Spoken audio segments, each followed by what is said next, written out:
चंदा, क्या अब आपका क्या ख्याल है कि जो 95% फ्रॉड फिर रहे हैं पाकिस्तान में, आमिल वगैरह, ये वो जो असली भी हैं बहुत, ये जी मैं फेक्स की बात कर रहा हूँ, जी जो फेक जी फिर रहे हैं उन जी। वो, या ये कि असली कर लो और मेरी हरकतें देख लो। अब आपका मेरे बारे में क्या ख्याल है, एक लाइन में बयान करना।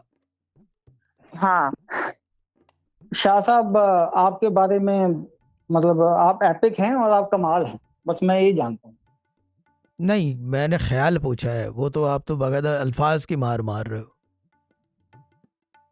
ऐसी आप हरकतें बहुत करता हुआ खूबसूरत कोई ख्याल हैं। आदमी, ऐसी हरकतें करता हुआ कोई आदमी नजर आएगा आपको लाइव? नहीं नहीं नहीं, शाह सवाल ही साहब, पैदा नहीं आप होता जैसा है, मैंने क्योंकि दुनिया में देखा ही नहीं। देखा ही नहीं है। क्योंकि मसला ये है कि ऐसी हरकतें वही कर सकता है जिसको अपने ऊपर और अपने इल्म के ऊपर बड़ा ही एतमाद हो और कॉन्फिडेंस यस, लेवल उसका यहाँ पे हो, ऑन द नॉलेज।